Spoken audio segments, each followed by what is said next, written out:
You're not very good at this, are you? Oh, you know, not too terrible. Puny guy. Come and get it. Underoos!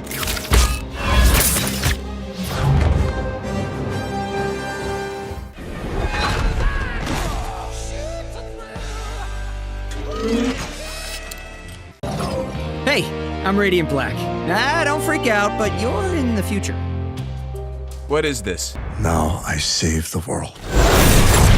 Tree. Starting off with the One Below All. The One Below All is the dark side and a part of the same being known as the One Above All, who is the supreme ruler of the multiverse and the supreme embodiment of creation and compassion, which would make the One Below All the ultimate personification of destruction and hate. It resides in the lowest point of reality, called the Below Place, from which it rules. Sealed off from the rest of the multiverse through the metaphysical green doors, it manifests in other realities through extreme gamma, which is the mutagenic third form of gamma radiation. This radiation is what creates gamma mutates based off the individual's genetic and psychological makeup. Before we move on though, hey guys, if you're enjoying this channel, dropping a like is all you have to do to help us out. We would really appreciate it. But now, on to the man himself, Bruce Banner.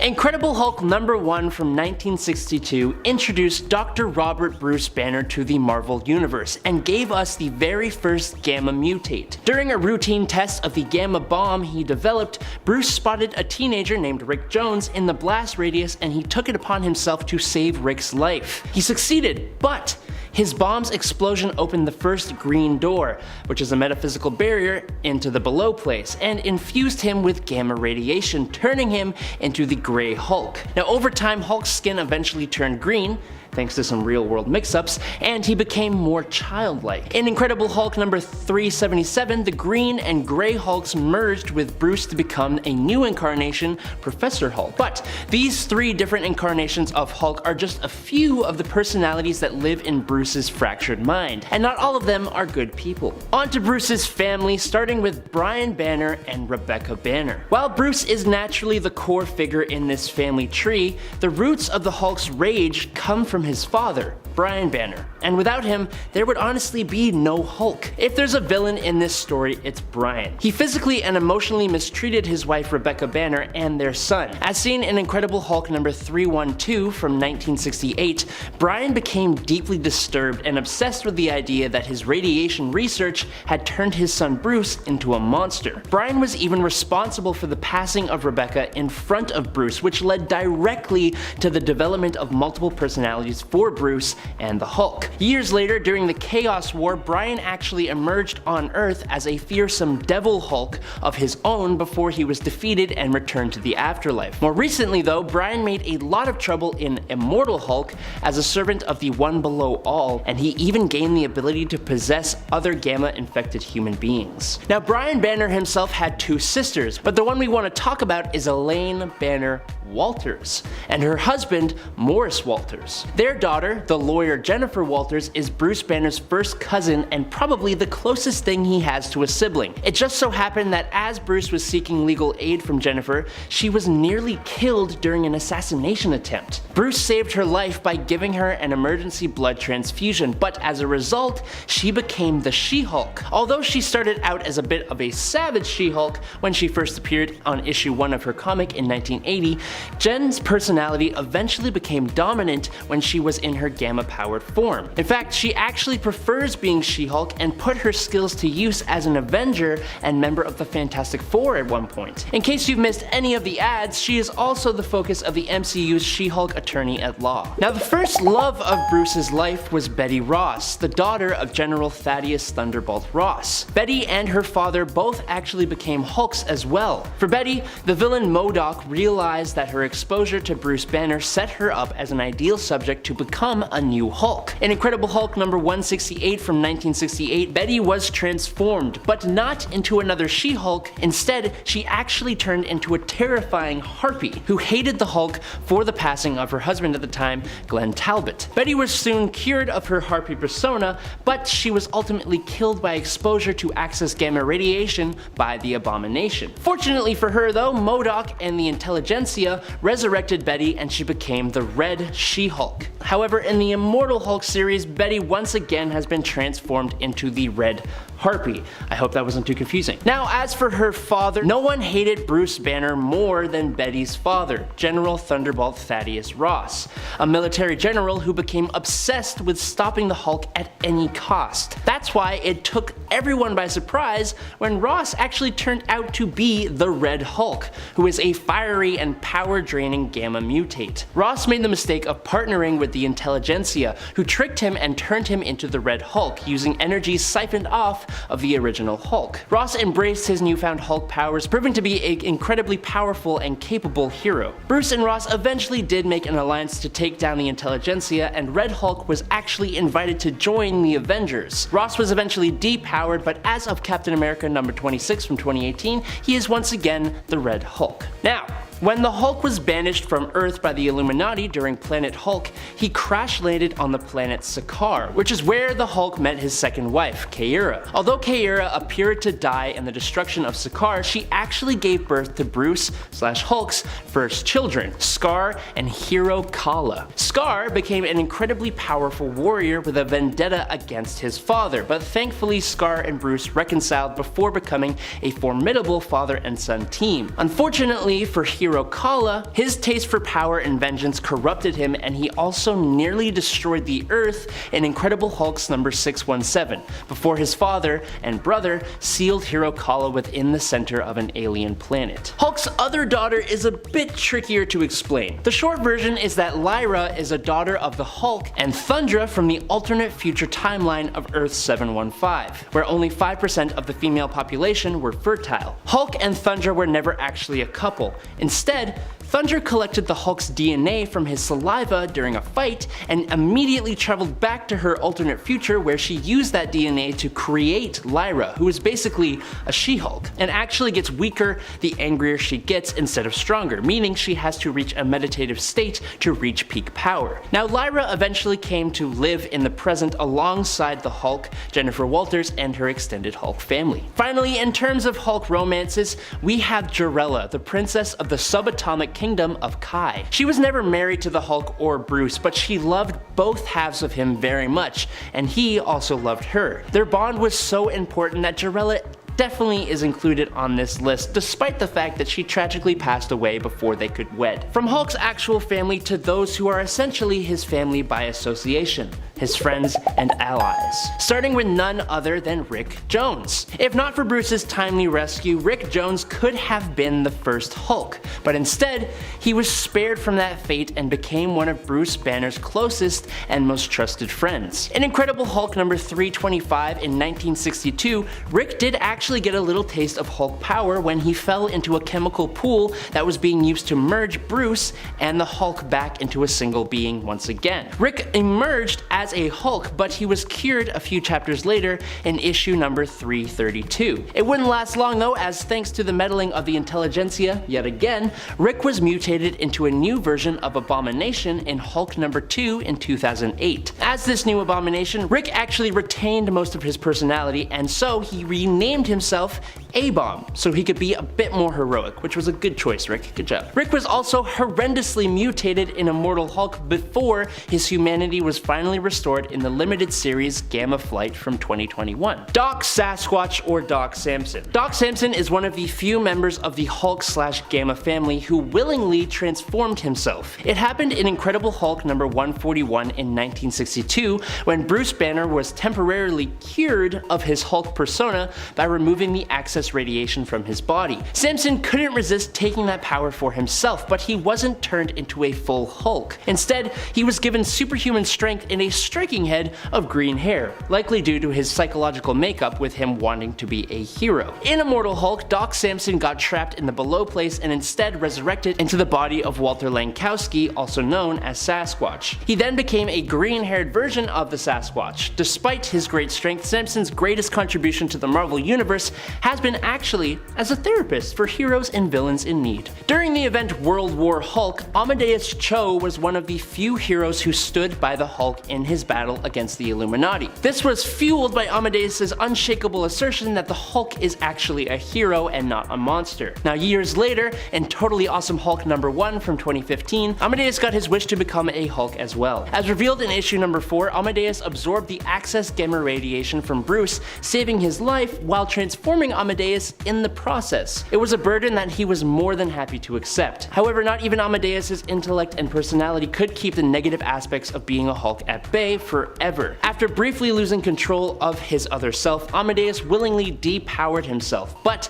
he still retains a significant amount of gamma powers as an agent of Atlas. The Juggernaut, Agamemnon, Glenn Talbot, the Red King, MODOK, Ravage, Wendigo, the UFOs, with a special shout out to Absorbing Man, are all villains that come into conflict with the Hulk. We have already talked about his longest lasting foe, Thunderbolt Ross, or the Red Hulk, but what about his other big bads? Starting with probably the most iconic of the Incredible Hulk's rogues gallery is the one and only Abomination. A dark mirror image of the Hulk, former soldier Emil Blonsky becomes the monstrous Abomination in an attempt to stop the Hulk, being mutated by a gamma machine that was created by Bruce Banner. On countless occasions, Abomination has taken on the Hulk in a one-on-one match. While he's lost time and time again, there have been times where he did give the Hulk a run for his money and even took down the people Hulk loves and cares for. Abomination makes for a fantastic villain, and there's a reason Marvel keeps bringing him back. For someone like the Hulk, a villain with higher intelligence is far greater than someone with equal strength. Samuel Stearns was once a normal man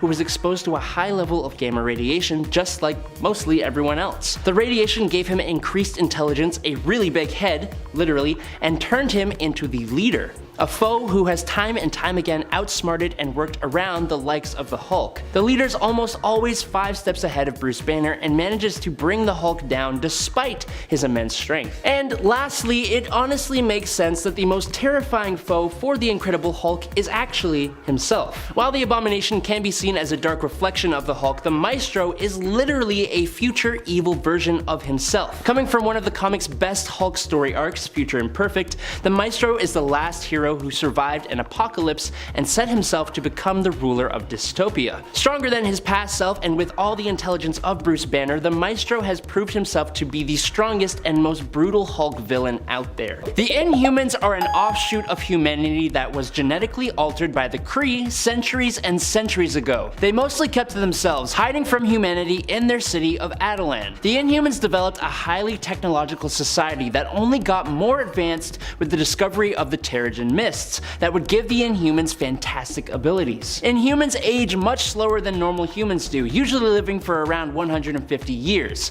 thanks to selective breeding overseen by the Genetic Council. And as such, each generation of Inhumans is long and honestly relatively unknown. Each Inhuman spouse is predetermined and they are limited to 2 children, which makes our job easier, at least when they actually follow the rules. But when talking of the Inhuman royal family, also known as the House of Agon, it can be traced back at least 2 generations. Starting with the first generation, the first 4 families whose roots grew into the different key members of the royal family we know today. They were Simak and Tanith, who together had Agon, who the house is named for, and his brother Korath. Magnar and Zeta were another couple who together gave birth to Mander and Rinda. There was also Kobar and La. These 2 produced Azure and Amber, which kind of sounds like a Pokemon generation. And finally, there was an unidentified 4th pair who spawned 2 children, one of which was identified as Quellen, and the other is still unknown. Who this family member is just hasn't really been talked about.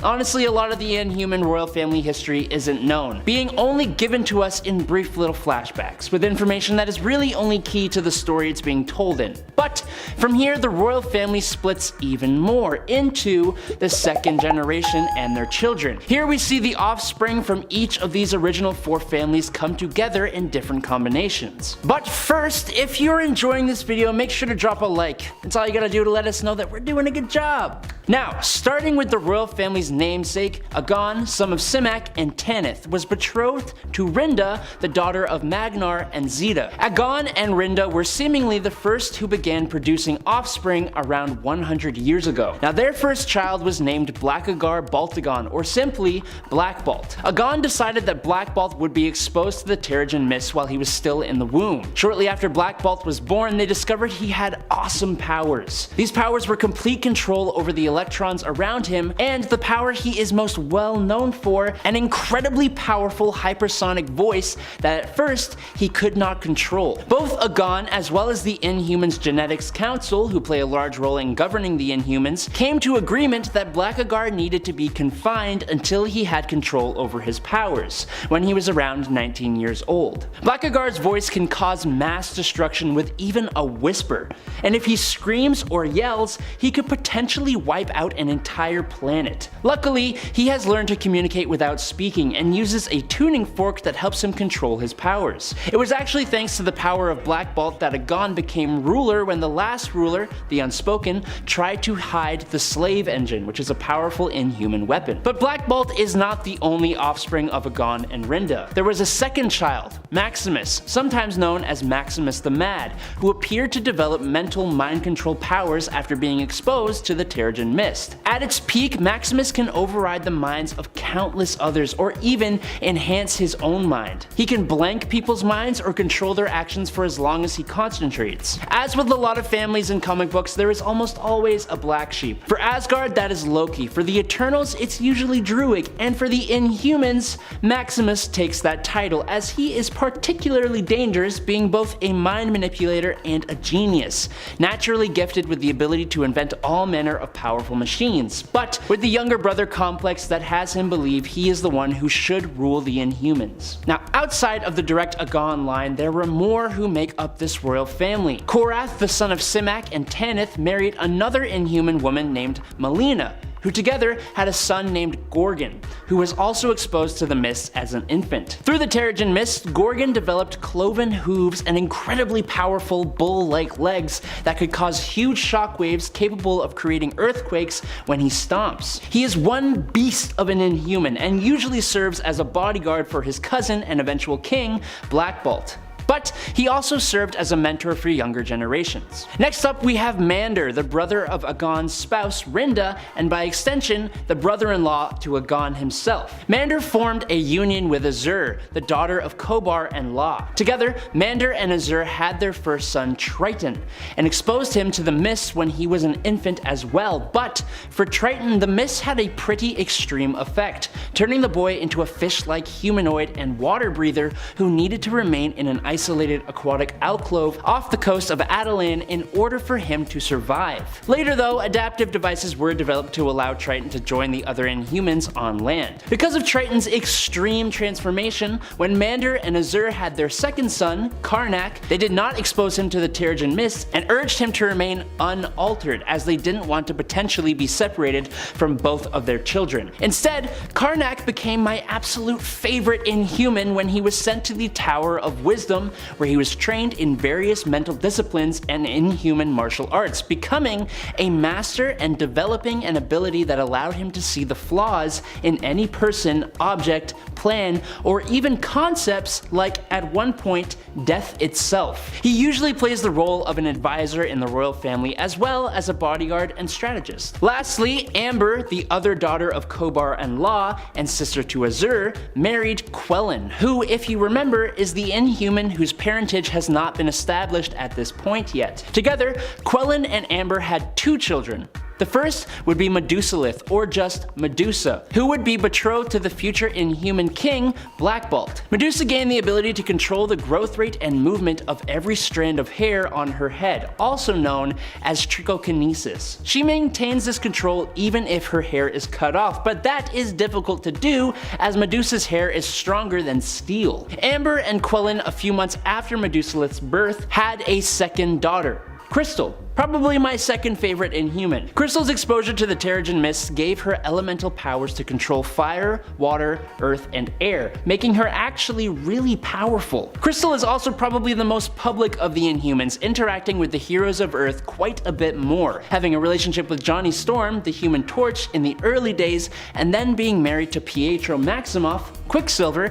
and having a child with him. At some point, the House of Agon also exposed the bulldog known as Lockjaw to the Terrigen Mists, making him one, humongous, but also two, developing the power to teleport. Lockjaw was the loyal pet to Crystal, but also obeyed most of the royal family as well, using his teleportation to be a key member of the family and a very, very good boy. With these key Inhumans being who the story centered around for a long while in Marvel Comics, some have had children of their own. Keeping the trend of starting with the direct family of Agon, Black Bolt and Medusa had a son together named Ahura Boltagon. Now, Ahura was born without consent of the Genetic Council, and he had similar powers to his father, but after exposure to the mists and his banishment to Earth, his abilities were replaced with much more sinister ones, and he had quite the spell of madness, just like his uncle, Maximus. This led to him becoming a large threat to the Inhumans, and they worked very hard to try and treat him. After a whole hubbubaloo with Kang the Conqueror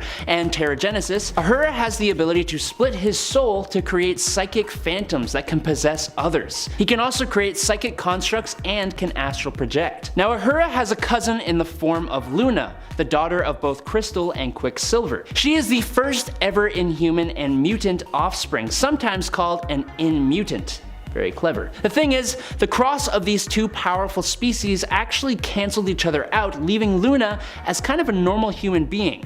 At least at the start. When Luna was 6 years old, Quicksilver was depowered by the decimation of mutant kind. In an attempt to regain his powers, he exposed himself to the Terrigen Mists and brought Luna back to Earth with him, where he exposed her to some collected mist as well, believing this to be a birthright she had thus far been denied. The process was successful and granted Luna the ability to sense, remove, and alter the emotions of others at will. Next up would be the children of the tank of the Inhuman royal family, Gorgon. Gorgon loved and married another Inhuman by the name of Mira, who sadly passed away. Now, Gorgon had two children, presumably with Mira, who also gained animalistic qualities after Terrigenesis. Alecto, their daughter, gained pretty cool leathery wings that allowed her to fly, obviously. Her younger half-brother, Petrus, was pressured by his father into undergoing the process of the Terrigen Mist at a young age, during Thanos' invasion of Earth. After coming out of the mists, Petrus transformed into a more Minotaur-like form with a large bull or bison-like head, with a relatively normal human,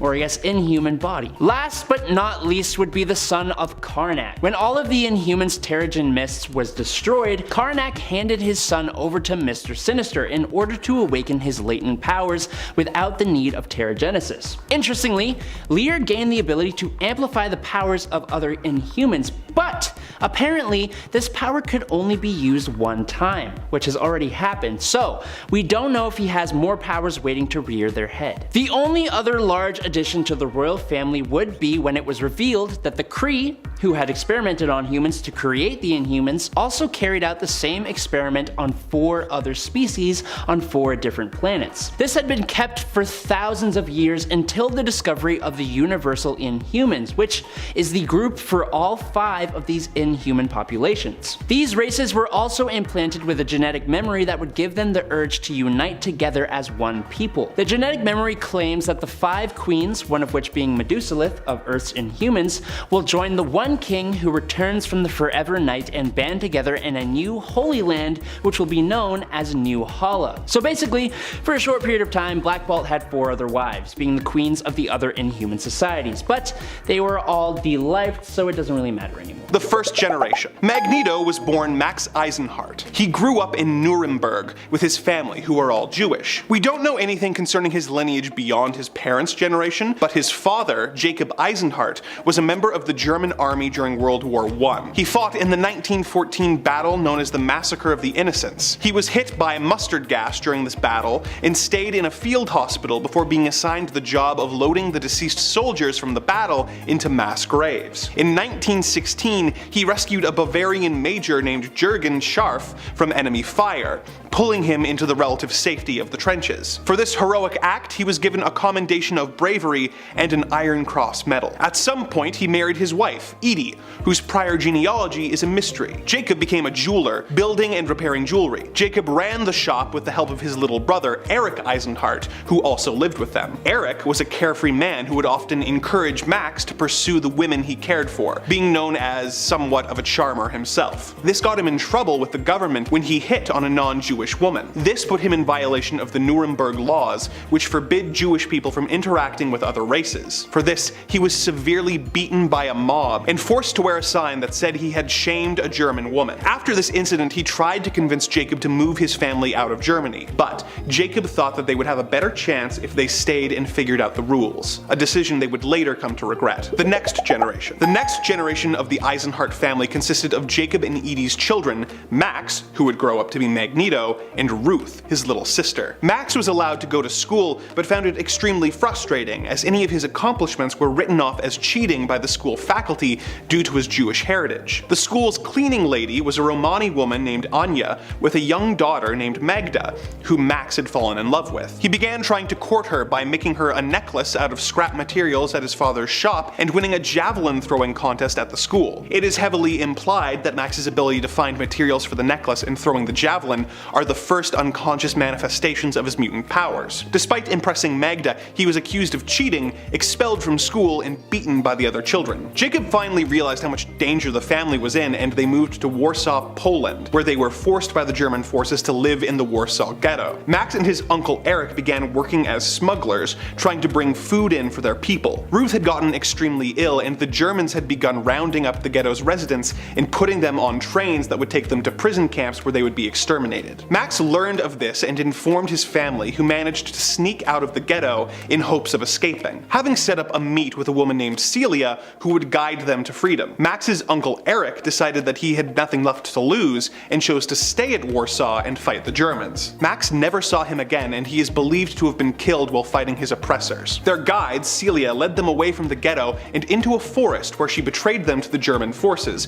hoping to secure her own mother's freedom. The Eisenhardts were rounded up along with other Jewish refugees, and they were executed by firing squad. At the last moment, Max's magnetic powers manifested, allowing him to slow the bullets down long enough for his father to push him out of harm's way, allowing Max to play dead and hide in the mass grave until the Germans left and he was able to escape. He was now the last living member of his family, as his father, mother, and sister had all been shot. Life in the camp. His freedom was short-lived, and he was soon captured, put on a train, and sent to Auschwitz prison camp. While there, he was made a Sonderkommando and was forced to gather the valuables of his fellow prisoners, lead them into the gas chambers, and then take their bodies to the incinerators. While there, he discovered that Magda was alive and in the section of the camp designed for the Romani people. He dedicated himself to keeping her alive and used gold dug from the teeth of corpses to bribe the guards to get her extra food and supplies, and to have her transferred to Ravensbrück camp before the rest of the Romani were liquidated. Little did he know that Ravensbrück was a camp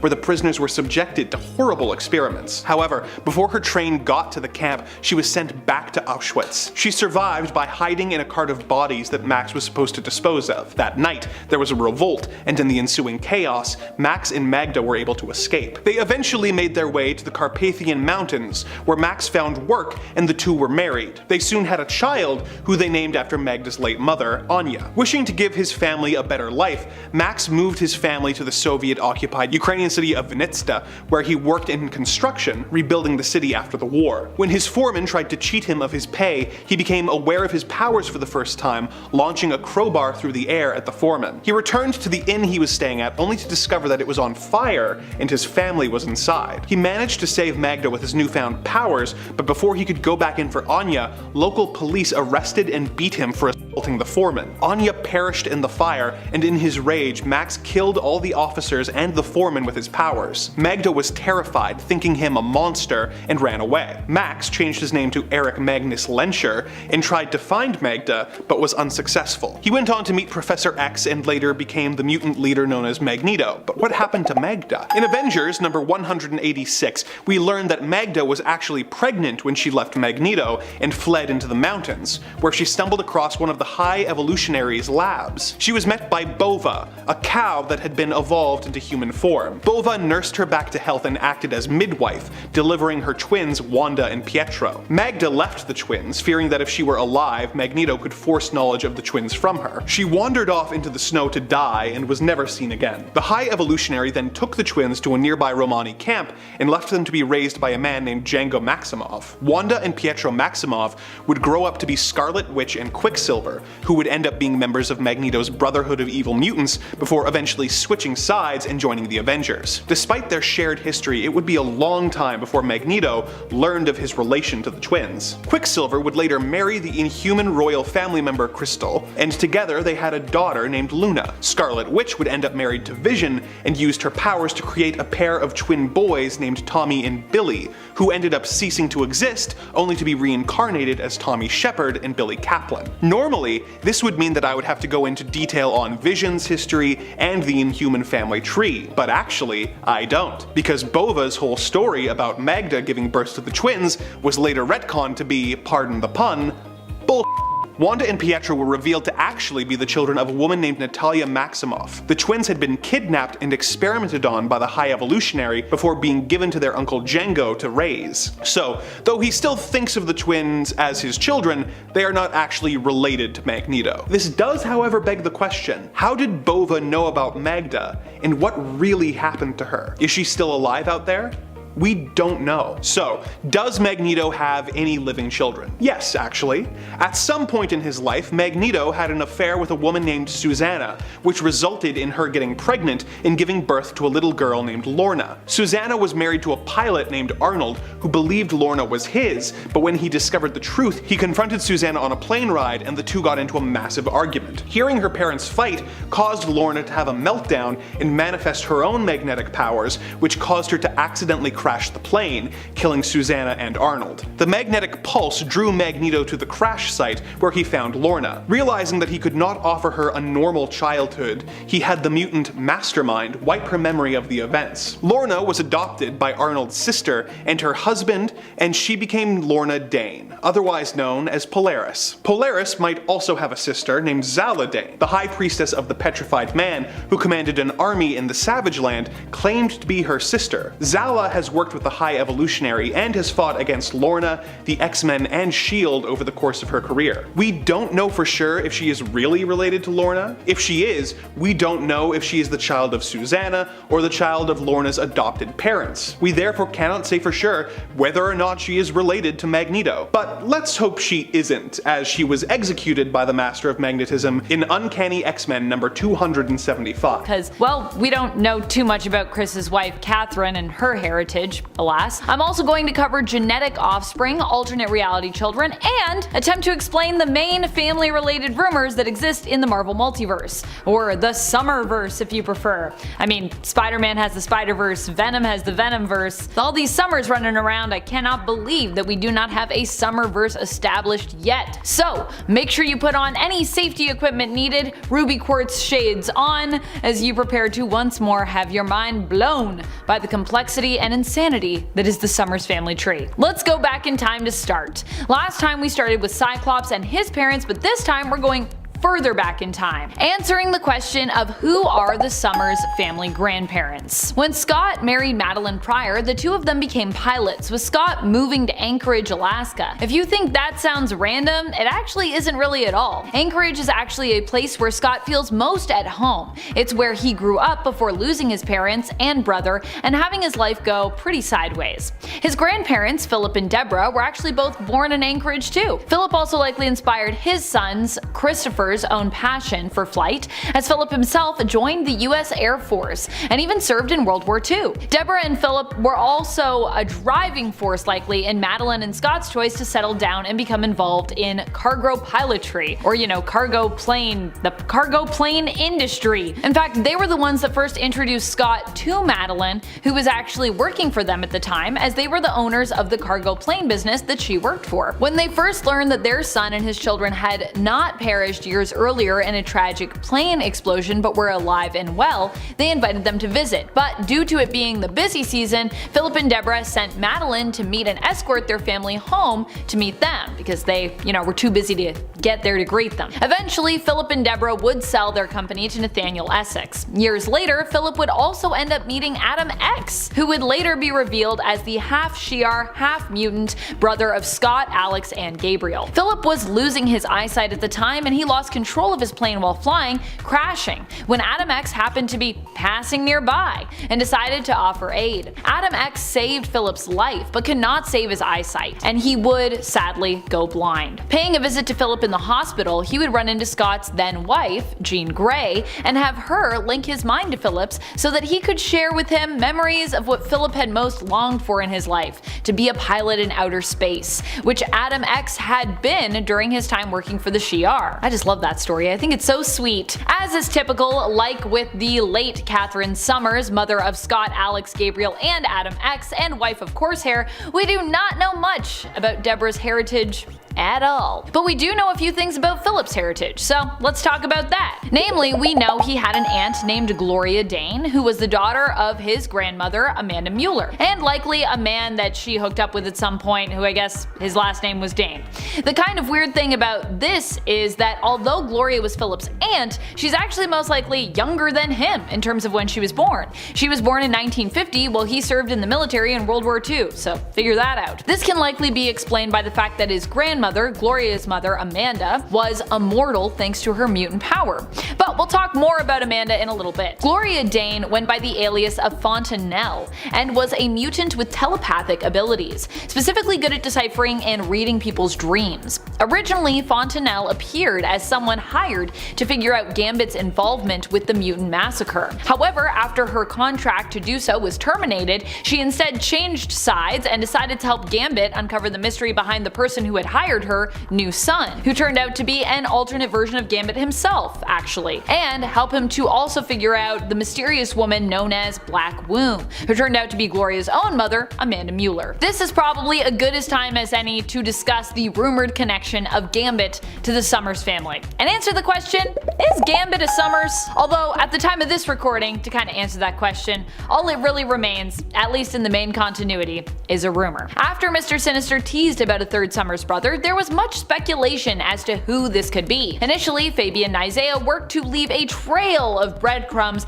that led to Adam X, who was revealed to be the genetic son of Shi'ar Emperor Deken and Catherine Summers in the comics. Following that, there were hints that it might be Gambit, whose birth parents remain unknown in the comics. To help this rumor sort of gain more momentum, in an alternate future known as Earth 41001, seen in Christopher Claremont's X-Men The End, an alternate version of Gambit is revealed to be the hybrid clone of both Mr. Sinister and Scott Summers, although in my opinion that would actually make him more the genetic offspring of the two characters than Scott's and Alex's brother. It would be more like, Gambit is the son of Sinister and Scott together, which is a weird thought. Gambit, however, has never been established as a clone of either Sinister or Cyclops in the main continuity, or at least he hasn't been yet. A few years later, Vulcan was introduced in Ed Brubaker's X-Men Deadly Genesis, where he was revealed as the third Summers brother, Gabriel, being the son of both Catherine and Christopher Summers. As with much of comic book continuity though, it's good to keep in mind that it's quite fluid, but while it could change at any point, this is the latest in regards to where we are at with the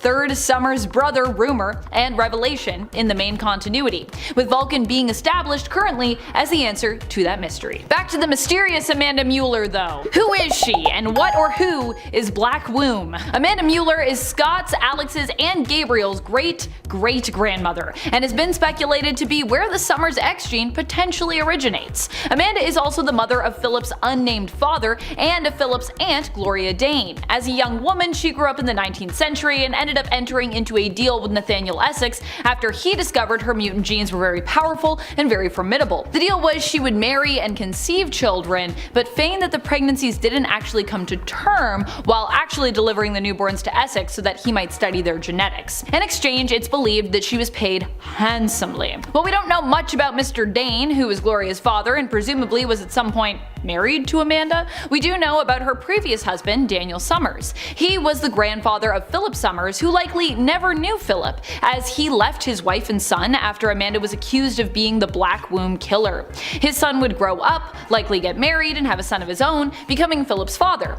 As a mutant, Amanda Mueller's powers involved longevity, rendering her essentially immortal, but not immune to the effects of aging, so her age continued to show and affect her appearance over time. Amanda Mueller would go on to become the leader of the government-run Black Womb Project, of which Kurt Marco, Brian Xavier, and Irene Adler were also a part of, with Kurt Marco and Brian Xavier even involving their own offspring, Kane Marco and Charles Xavier, in their experiments. At one point, Amanda Mueller attempted to steal Mr. Sinister's powers, but she failed, and whether alive or dead, she hasn't really been spotted since then. Philip's estranged grandfather, Daniel Summers, and his father, Oscar, are both interesting mind trips as well. Before Daniel married or even met Amanda Mueller in America, he actually lived in London, in England, and he was known by the name of Danny Edge. Danny's parents were murdered when he was young, and he ended up kidnapped by a group known as the Marauders. Not the current heroic Marauders that we know from the comics though, led by Captain Kate Pryde, but Nathaniel Essex's Mr. Sinister's first ever Marauders group. Essex had people kidnapped so that he might experiment on and keep them underground in secret in the sewers. However, Danny was one of the victims of Essex who was saved from Sinister's mad science by the time-traveling X-Men Cyclops and Phoenix, aka Scott Summers and Jean Grey. Yeah, I know! After being freed, he and a former member of the Marauders by the name of Oscar Stamp fled the UK to start a new life in America. At immigration, Oscar Stamp and Danny Edge claimed to be father and son, and inspired by the heroes who'd freed them both, took the surname of Summers, which means that Oscar was the adoptive, likely estranged great-great-great-grandparent of Scott and his brothers. Paradoxical, and that's pretty much as far back as we can go with the Summers family currently, in terms of ancestry. There are also ancestors on Jean's side of the family, but as I said in my previous explained video, the Greys kind of really deserve their own list because there's a lot of them. If there are other mutants you want to hear us explain the family trees of, let us know in the comments, by the way, because I would love to dive into some more mutant family tree histories for you. The Frosts also have an interesting family tree as well, which could also be relevant in a video like this, as although I didn't focus on it in the previous video, Emma Frost is also known for being a major love interest of Scott's. Although the two were never formally wed, there are many alternate realities where the two of them have children as well. We focused on some of the more prominent Summers children in regards to their ties to the main continuity, but now we're going to dive into some of the more obscure ones as we discuss even more Summers family alternate kids. Speaking of Emma Frost, let's start off with another popular child of Scott's who happens to be the child of both he and Emma in an alternate version of the Days of Future Past reality. That's right, we're talking about Ruby Summers. While the original Days of Future Past reality is known as Earth 811, Ruby hails from the alternate of that alternate designated Earth 1191, the same reality that Lucas Bishop also hails from. Here, Ruby is the daughter of Scott Summers and Emma Frost. In this reality, Ruby was given her name by the time-displaced Layla Miller, a mutant who, unrelated to her mutant powers, also has precognitive abilities granted to her by her future self. Ruby also ends up falling in love with Trevor Fitzroy in this reality. Ruby is one of the mutants who ends up helping return Layla Miller and Multiple Man, aka Jamie Madrox, do their own timeline. And she's just super cool. People love her or she's got a ruby form. She's pretty awesome. In the Earth 1191 reality, a splintered alternate version of Cable exists, who is half-brother to Ruby. His whole existence is super confusing, but basically this version of Cable is responsible for bringing the mutant Messiah here, whose power caused an extermination-level event which led to the Sentinels attacking the mutants. This is the future that Bishop warns us against during the Messiah Complex event, and which he is trying to prevent from happening, but you know, it happens anyways. In the alternate future of X-Men The End, Cyclops also has multiple children with Emma Frost, including their psionic daughter, Megan Summers, two also psionic unnamed twin girls, and a son named Alex. There is also an alternate version of Nathan Summers in this reality, who is the son of Scott and Madeline, and goes by the codename Cable again. And Scott and Jean also have a daughter together in this reality named Rachel Summers, who goes by the codename of Marvel Girl. Gambit, who is also connected to the Summers family tree in the X-Men The End reality, also has children with his wife, Rogue. Together, they have 3 children. Their adopted daughter, who takes the name of Anne-Marie for herself and uses the alias No Name, Olivier, or Ollie, who goes by the alias Olivier Raven, and Rebecca Raven LeBeau. And obviously, because, you know, Gambit is kind of tied to the Summers in that reality, this makes sense. Aside from these alternate children, Alex Summers, aka Havoc, also has another child from an alternate reality as well. Like Katie Summers, his son Scotty also hails from an alternate reality. This is a reality that Alex's consciousness was displaced to after being caught in a time machine explosion.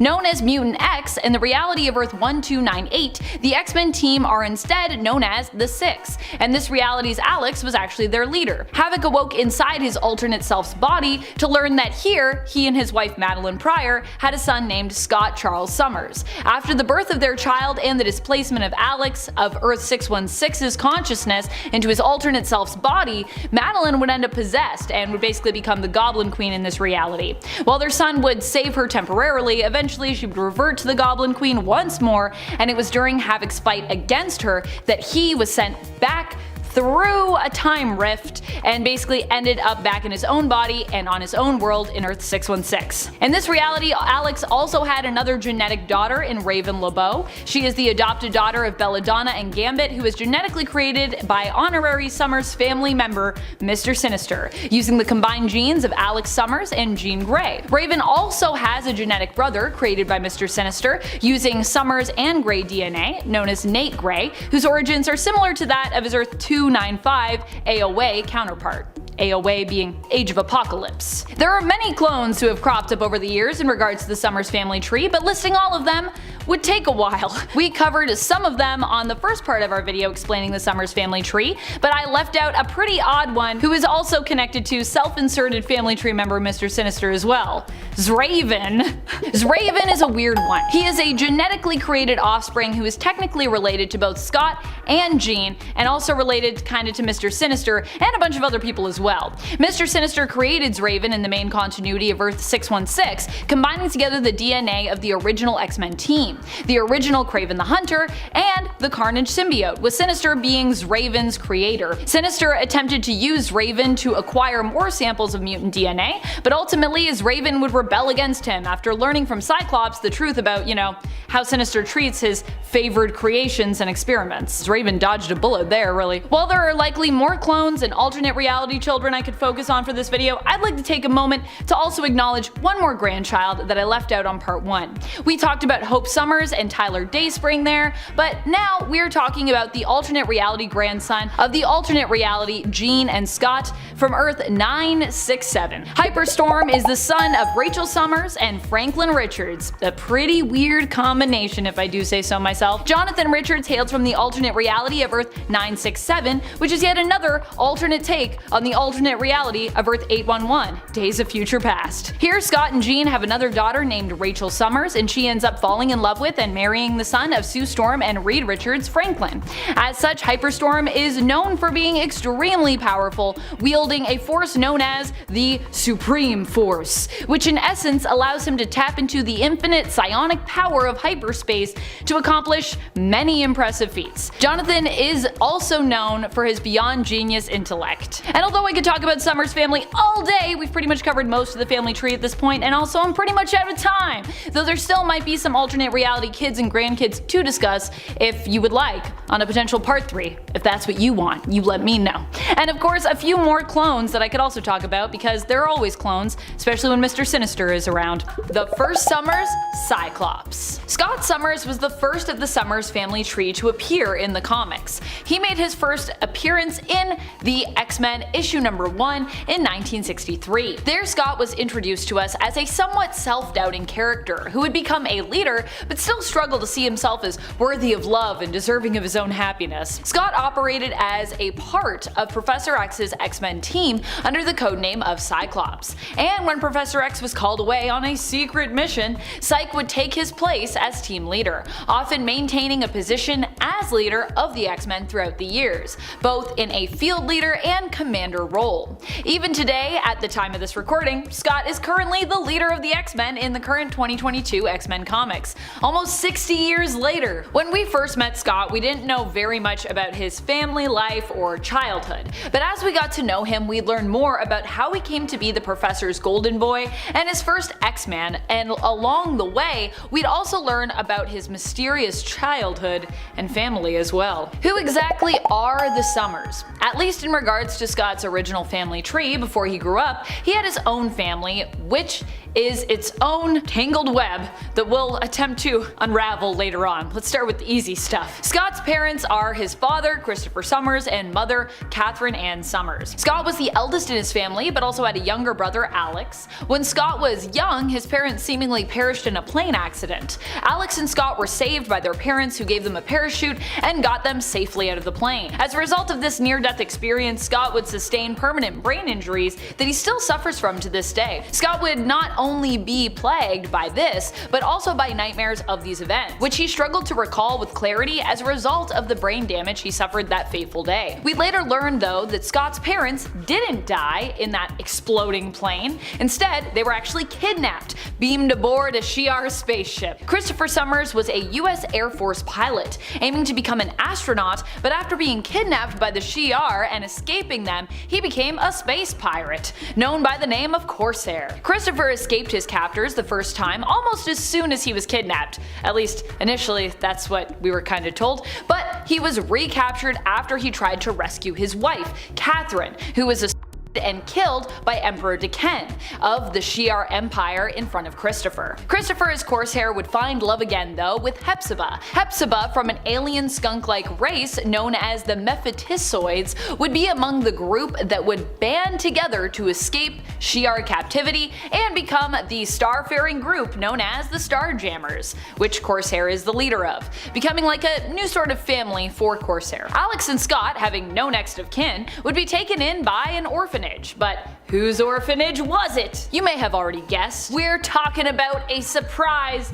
often unwelcome addition to the Summers family tree, Mr. Sinister. That's right, this is where Mr. Sinister's obsession with the Summers family, chiefly Scott, started, when Alex and Scott were taken into the state home for foundlings in Nebraska, where Mr. Sinister was the head operator. He had his administrator secure the two boys. While Alex was later adopted by Andrew and Joanna Blanding, who would legally become his adoptive parents, Scott was not, and he stayed behind at the state home, where Sinister would often run tests on him in secret, becoming more and more obsessed with Scott and his genetics over time. Eventually, however, Scott would run away, running into Jack Winters, known as the superhuman criminal Jack O'Diamonds, and would later be rescued from Jack with the help of Professor X, who would then recruit Scott into his school for gifted youngsters, and later his mutant team acting as sort of a father figure to him. Alex, however, wouldn't only receive new foster parents, but also a new foster sister,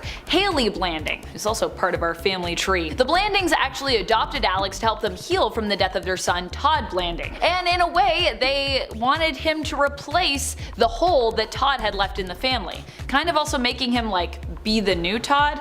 Yeah, it's pretty messed up. Unbeknownst to both Alex and Scott, they both had a secret younger sibling. Their sibling wasn't a secret because, you know, their parents had like kept their existence from the two boys, but because Kate actually hadn't known she was pregnant at the time of the flight. As she was killed, the baby in her womb was taken from her and placed by Emperor Deken into an incubator accelerator, which caused the baby to grow quickly into a young man. This mysterious younger brother is the man that is known as the third Summers brother, Gabriel Summers. He would become known more commonly though in the comics as Kid Vulcan and then later just as Vulcan. In fact, for many years in comic book history, readers would be left on a cliffhanger surrounding his existence, as it was first alluded to by Mr. Sinister back in 1993 in the second volume of the X-Men in issue number 23. However, it wouldn't be till 2005's X-Men Deadly Genesis series that we would actually get to meet this third brother and have his true identity revealed to us. There's also the weirdness that in Deadly Genesis it's established that Kate was only days away from having the child. Yet, in the original art where she is shown to have been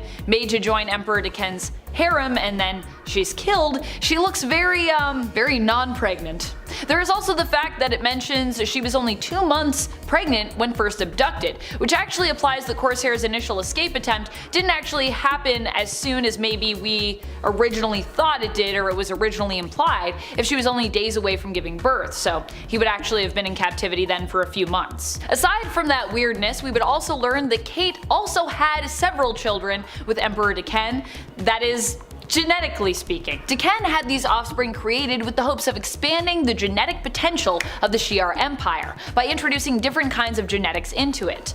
When he was young, Adam was taken from the lab he was created in by Joneth, who became his adoptive father, hiding Adam's true origins from him. Adam would grow up and later become known as Adam Naramani, or codename Adam X. And originally, as he appeared shortly after Sinister alluded to Scott having multiple brothers, not just Alex, it was believed that he was the one, other than Alex, that Sinister was referring to. Adam X was a half-brother to Alex and Scott, but later Gabriel would be implied to be, that extra brother, although Sinister could have been talking about both or either for all we know, really. Adam is of course both tied to the Shi'ar royal family and to the Summers family tree, as he would later learn. Between the three brothers, each had their very own different life experiences, which would lead them to having different kinds of families. So before we move on, let's go forward and talk about some of their kids. The Summers children and weird relations. I feel like for the Summers brothers families, it is easier for me to go in reverse order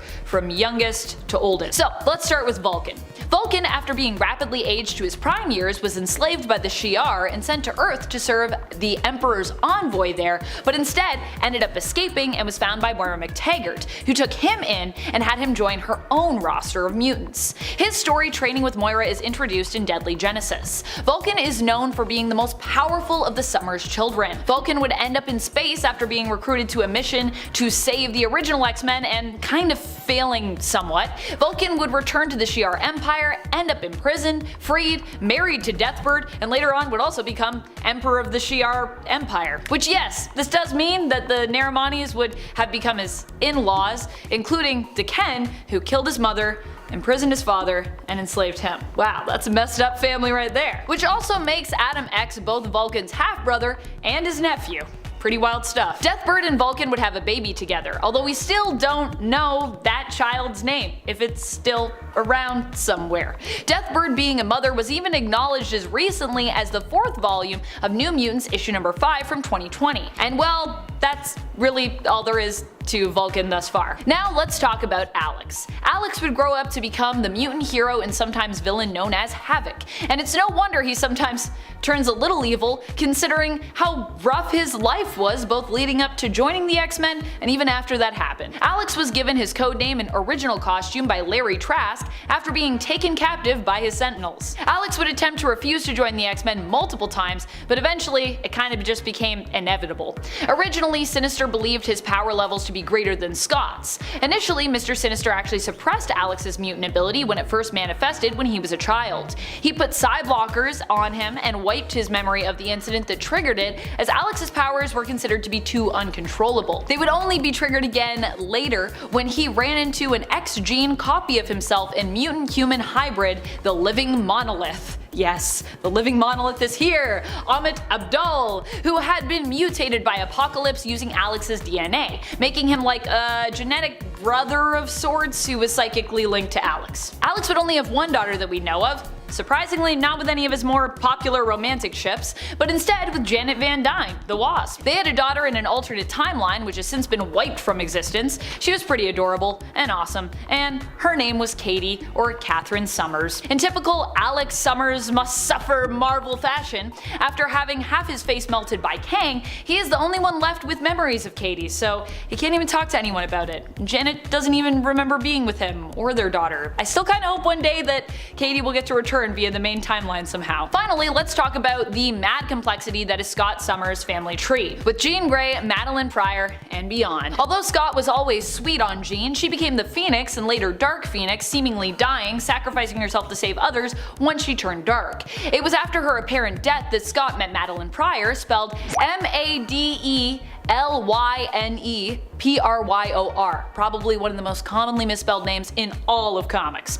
Madeline happened to look just like Jean. What a coincidence! Scott fell in love with her and left the X-Men to settle down with Maddie. Together, the two had a baby, Nathan Christopher Charles Summers, initially referred to in the comics as Baby Christopher. However, their relationship started to deteriorate when Scott decided to return to the new, old X-Men team, X-Factor, after Jean Grey was revealed to be alive and well, herself joining the team. Jean hadn't died, it turned out, but was simply in a stasis cocoon at the bottom of Jamaica Bay, while the Phoenix adopted her form and personality, appearing as her, later seemingly perishing. But of course, this is the Phoenix Force, so we know that that is not true.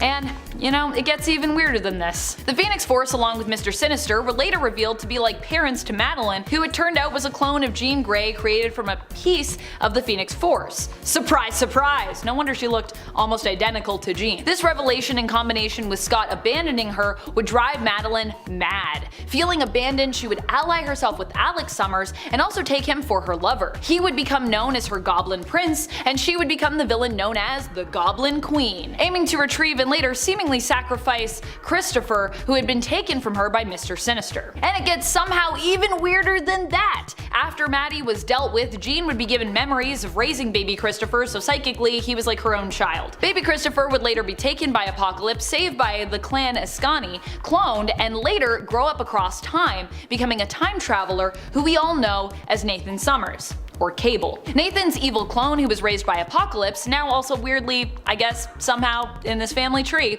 would be known as Strife. Cable would rescue the mutant Messiah, meet a woman named Hope, who he fell in love with and married, and name the adopted baby mutant Messiah Hope Summers, after his wife and her adoptive mother. His daughter Hope had a biological mother before that who died, which we now know was named Louise Spaulding. Before being with Hope Summers though, Cable would be married to Aaliyah Dayspring, his first wife, with whom he had a son known as Tyler Dayspring, aka Genesis. But not Apocalypse's wife Genesis, or Apocalypse's younger clone Genesis, or Apocalypse's alternate universe son Genesis. None of those Geneses. In a weird twist, Aaliyah was also an initiate in the clan Ascani, who originally saved Nathan when he was a baby. The other weird thing about the clan Ascani is Mother Ascani, who saved Nathan as a baby, is also part of the Summers family tree, being a daughter of an alternate reality pairing of Scott Summers and Jean Grey. So Nathan as a baby was actually saved by his alternate reality stepsister, or you know, just sister if you consider Jean to truly also be his mother. Let's rewind back a little bit to after the X-Men beat Madeline Pryor during the events of Inferno. Scott would end up later married following his disastrous relationship with Maddie, of which he is actually a good deal responsible for, to be honest, to Jean Grey, his first love. They would not have children in the main continuity, but as we already know with Mother Ascani, had children together in alternate realities. While I won't mention all of those children here, two important ones in regards to their interactions with the main continuity are Rachel Summers and Nate Grey. Sometimes known as Ascani, or Prestige, or Phoenix, or Marvel Girl, Rachel Summers is from the same reality as Mother Ascani, Earth 811, the Days of Future Past reality. And Mother Ascani is actually not necessarily an alternate version of her, as Rachel was actually split into separate beings across time when she sacrificed herself to save her teammate Captain Britain. Rachel is immensely powerful and previously lived on the blue area of the moon in the Krakoan habitat known as the Summer House. Not residing in the Summer House on the blue area of the moon is Nate, or Nathan Grey. Nathan Grey actually has a psychic link with his alternate reality self Cable, and is like Cable if he wasn't infected with the techno-organic virus, making him kind of like a more perfect being. Nate Grey is actually the genetic offspring of Jean Grey and Scott Summers, and was made by his reality's Mr. Sinister, who there is just known as Sinister. Although he was also raised raised by his reality's Forge, so that's kinda like his foster dad. Nate Gray goes by the codename X-Man and is basically like a mutant version of Jesus. He hails from the reality of Earth 295, the Age of Apocalypse reality. Silence. In part 1 of this video series, I talked about Scream. Scream was one of Venom's forced pregnancies when they were taken by the Life Foundation and forced to procreate. Scream would have quite a journey in the comics. First, the symbiote was crazed and somewhat chaotic due to their actual schizophrenic host, then they were dead, then they were revived but became nullified before finally settling into a more permanent host, but only for their host to be killed again. Overall, a very rough go. Dr. Steven, the head of Alchemex's astrobiology department, would acquire samples of the symbiote's corpse and attempt to revive it. This might sound kinda mad science-y and evil, but Dr. Steven overall is known as an ally to and expert on symbiotes. Unable to revive Scream, Dr. Steven then combined the samples he had with some anti-venom serum, and lo and behold, something new was born from this genetic combination. This something new took the name of Silence, as they saw themselves as the absence of Scream or anti-Scream. And what is the absence of a Scream?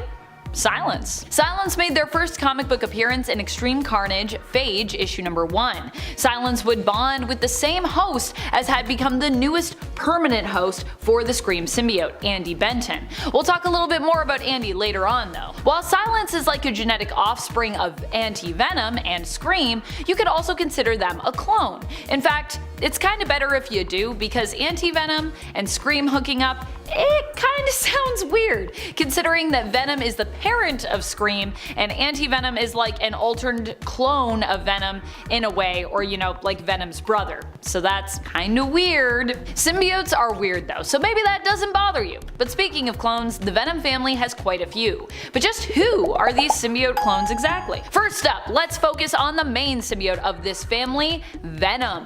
In part 1, I listed a slew of other influential figures that I didn't have time to dig into more that were also important to Venom, so we're going to start with one of those. Starting off with the clone made from a piece of Venom's tongue, Mania, who would later be known as Maniac. Mania was created by the Ararat Corporation and was to be used in an alien's plot to destroy all life on Earth, but the symbiote got loose and things quickly went pretty sideways.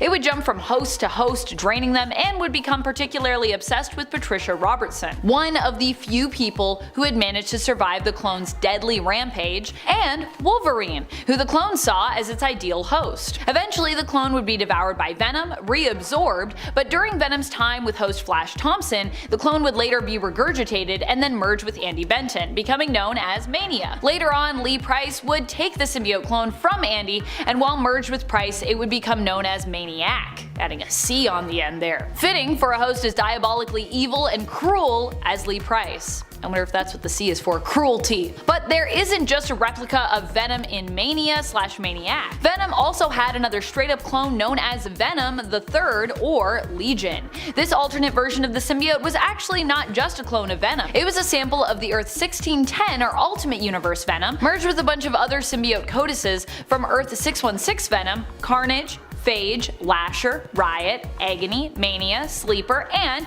Tyrannosaurus, as well as a collection of codices from other famous heroes who once bonded with a symbiote. This alternate amalgamated Venom clone would be absorbed to help boost Venom in their fight against Dark Carnage, allowing Eddie to manifest a Necrosword to defeat Carnage. Afterwards, Legion was absorbed into Venom, along with the Grendel symbiote, which itself had become a newer version of Carnage. Mania/Maniac and Legion aren't the only Venom clones out there either. While Eddie Brock was separated from the Venom symbiote and suffering from cancer, Anti-Venom was born. This was as a result of Mr. Negative's powers fusing white blood cells with remnants of the Venom symbiote within Eddie, which healed him and created something new. A sort of living, but initially non-sentient, purifying symbiote which became known as Anti-Venom. While Eddie was bonded with Anti-Venom, he was free of having any other pesky voices to share his consciousness with, and could finally be at peace, alone in his own head. Anti-venom, however, is also dangerous to symbiotes as it completely purifies its host body, meaning it can destroy any invading viruses, diseases, or of course, alien symbiotes that happen to hitch a ride. So watch out for that. Agent Anti-Venom is also not just Anti-Venom bonded with Flash Thompson, but another altered version of a piece of Venom created by a derivative anti-venom serum, which was created using the original anti-venom.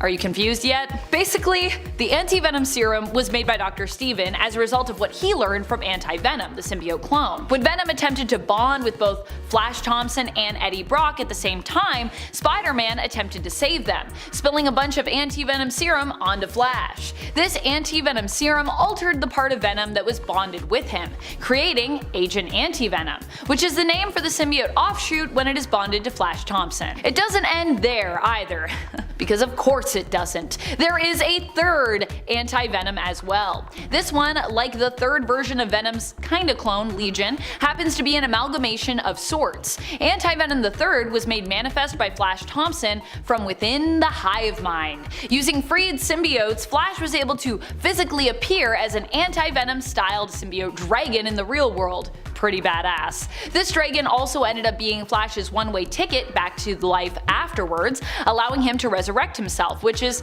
how he returned to life after he died. This symbiote would later become known as the new Agent Anti-Venom. Although the weird thing about that is before we said, anti-venom isn't really connected to the hive mind, and now it is, and now it's kinda got a consciousness and is sentient or something, so that is confusing. But hey, it's part of the comics. Most clones, as you can see, get reabsorbed or altered in some way during resurrection.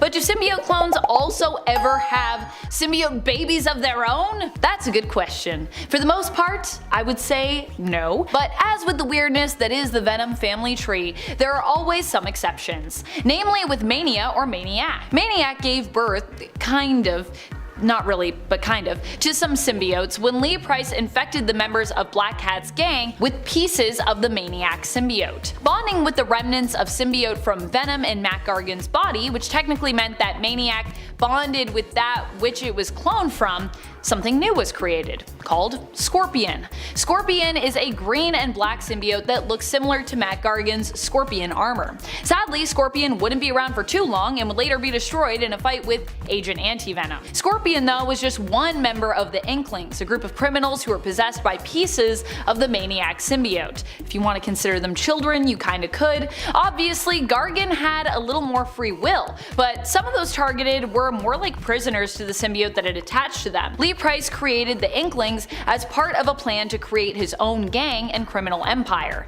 And for most of them, the piece of symbiote they had was just like on their face like a mask. Among those infected, along with Black Cat's gang, was also Black Cat herself. Those who were being controlled as well were freed from the influence of their symbiotes at the same time that the symbiote Scorpion was destroyed in Venom issue 160, when Andy Benton and Agent Anti-Venom attacked them with anti-venom coated weapons and explosive bullets. And that was the end of the Inklings. Any surviving pieces of Maniac returned to host Lee Price. While clones and their offspring are pretty cool, when it comes to Venom, there are lots of influential figures who I would consider part of the family tree who aren't symbiotes at all. We call these non-symbiote family members hosts. Venom has had many hosts over the years. In the first part of this explained video, I listed some of them as I was short on time, but for this extended family tree, this part 2 if you will, I have a little bit more time to outline some of these important hosts and how they came to connect with the Venom symbiote. Although historically it's likely that Null was first, Tel-Kar is often referred to as the first host or original host when it comes to the Venom symbiote. Tel-Kar was retcon to be that, but hey, we still gotta respect the retcon sometimes. Tel-Kar is a member of the Kree, and he used the symbiote in the Kree-Skrull War, using it to infiltrate, sabotage, and assassinate the Skrull. After Tel-Kar was captured, the Venom symbiote happened to escape, eventually coming to Earth, and only after taking up the name of Venom for itself and its main host. Tel-Kar would return later and also end up bonded with Sleeper. Sleeper would actually use Tel-Kar as a kind of internal meat puppet for a while after he'd been put in a brain-dead state by Sleeper. Later, Telkar would die while still bonded with the symbiote, and I believe Sleeper actually tried to hold on to that corpse for a while, but that's another tale for another time. Once the Venom symbiote found its way to Earth, it bonded with Peter Parker, aka Spider-Man. This is supposedly what gave it spider-like abilities, being bonded to a superhuman host like Spider-Man. However, when Spider-Man learned that the cool new black suit he'd obtained was actually a living being that was controlling his body at night, well, he wanted no part of it and decided to leave the symbiote. Venom didn't like that very much and was like, I feel rejected. This is how the symbiote would meet the love of their life and become Venom, bonding with Eddie Brock, who had his own reasons for hating Spider-Man. Their mutual hate of Spider-Man created a strong connection between Eddie and the Venom symbiote, and over time their bond would become even stronger. Eddie is often considered to be the host for Venom, as Cletus Cassidy often is considered the host for Carnage. However, Venom has found it hard to choose between bonding with Spider-Man and or Eddie when given the chance, and of course has also found it hard sometimes when choosing between Eddie and Flash. During the Venom symbiote's time with Eddie, it would also bond a few times with Anne Wang, Eddie Brock's ex-wife, giving us the horrifying sexiness that is She-Venom. Venom started as a villain, would become a hero, but would return to a life of brutality and villainy when it bonded for a time with Matt Gargan, who would also become a sort of on-again, off-again host for the symbiote, to a much lesser extent though, of course, in comparison to someone like Eddie Brock, or even I would say Flash Thompson. Venom would then once more return to being a hero, this time the greatest hero the symbiote really had ever been, when it met and bonded with Flash Thompson. It was given to Flash after he lost his legs during his military tour in Iraq. Flash would teach Venom the meaning of being a hero, which the symbiote would come around to as time went on, though Flash would often still need substances to help him control the symbiote for a while. However, it was also during Venom's time with Flash that they would travel to Clintar and the symbiote would be purified of all the evil within it.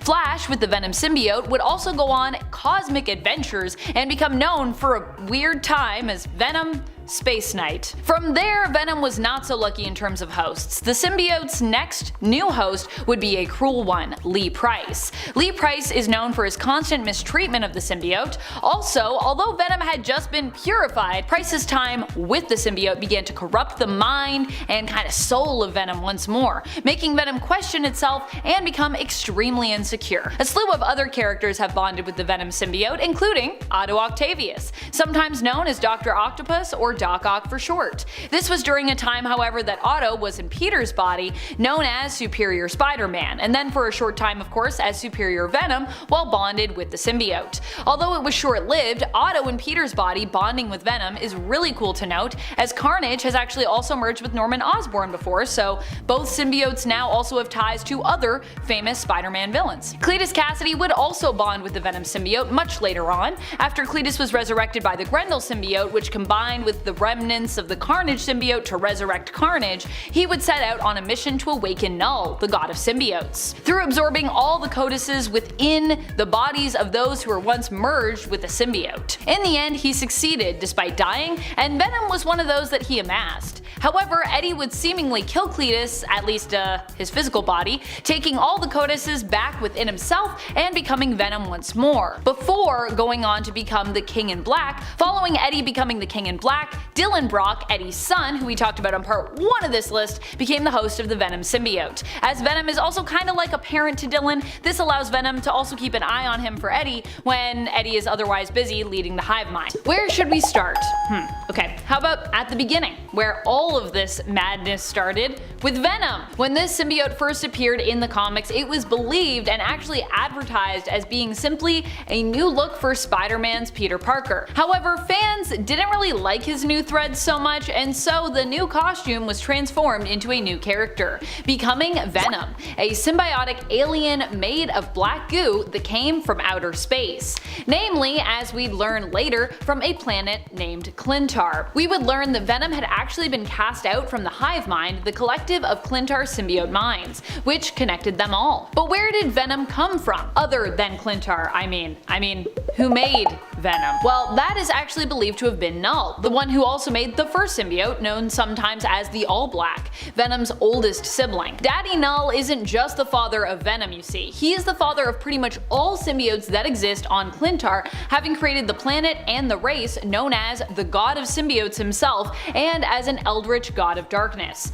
Yeah, Null really old. But Null wouldn't just be a father to these many symbiotes. Honestly, Venom has more siblings than I have time to mention them all individually in this video, and many of them still remain unnamed in the comics as well. But trust me, they are all out there and there are a lot of them. Null can also be considered at this point a grandfather and even a great-grandfather when it comes to the Venom family tree, because after Venom came to Earth, it also ended up getting somewhat busy with itself, making other little baby symbiotes. That's what happens when you reproduce asexually. You don't get busy with other people, you just make babies. Venom and other symbiotes of Clintar besides are asexual when it comes to their reproduction, meaning that they don't need a mate to, well, mate.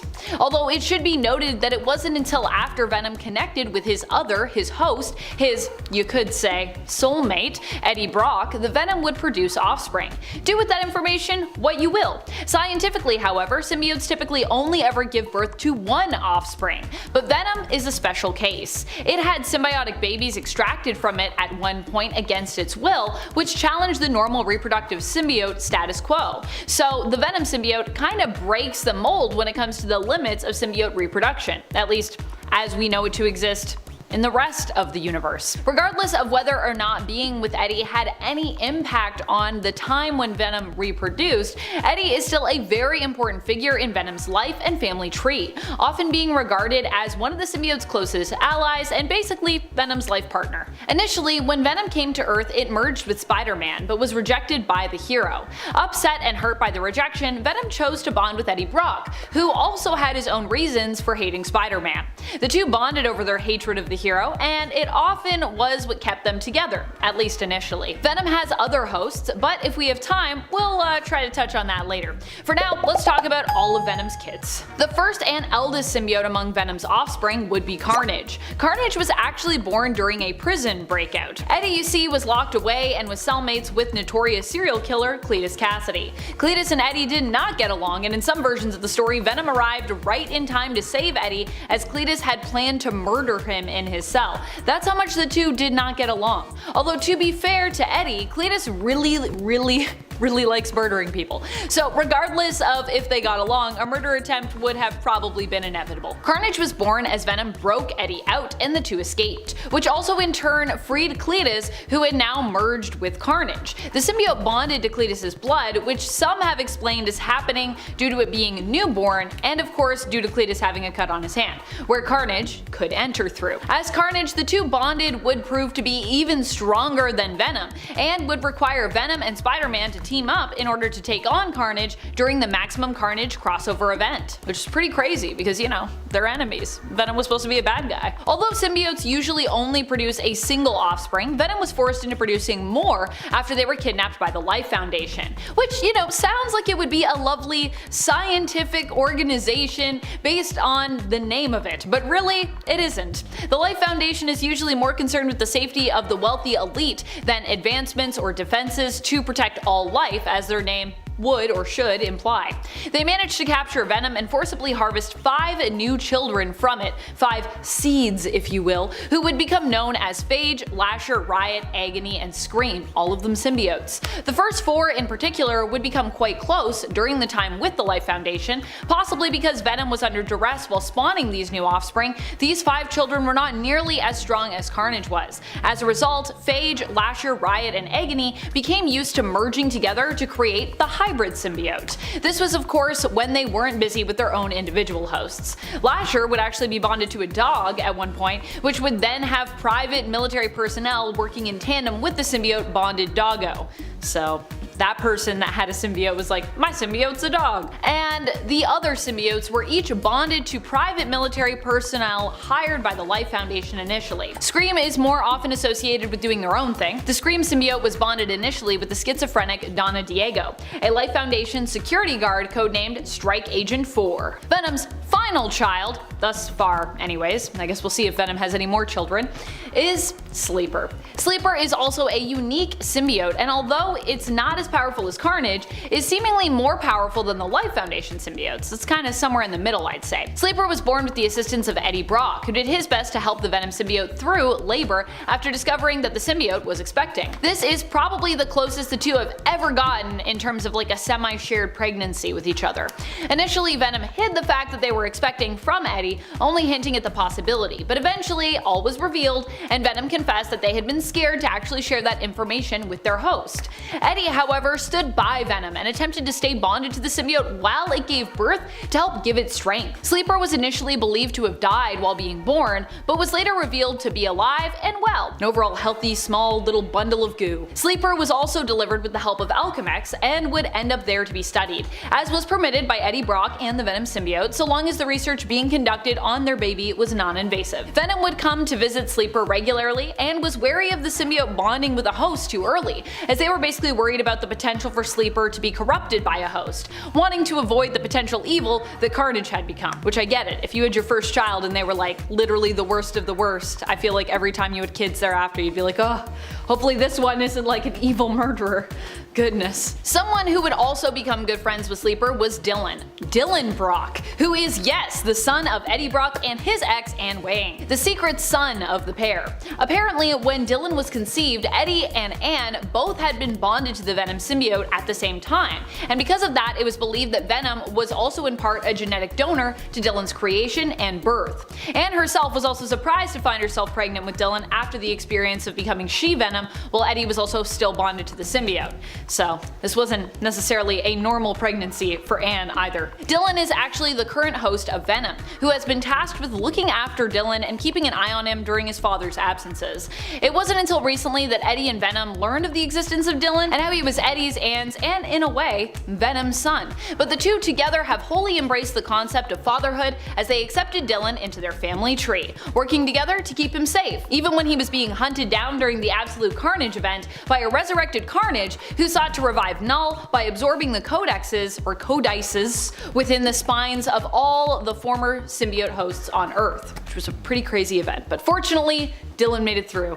Yay! But how many of Venom's kids have kids? Is Venom a granddad? In the case of Carnage, yes, they are. Carnage has multiple children, so it seems father like son in terms of, breaking the mold on symbiote reproduction here. Carnage's first offspring is Toxin, who is widely regarded to be one of the most powerful symbiotes of all time, second only maybe to someone like Null or perhaps maybe Anti-Venom. I personally think Anti-Venom is also up there.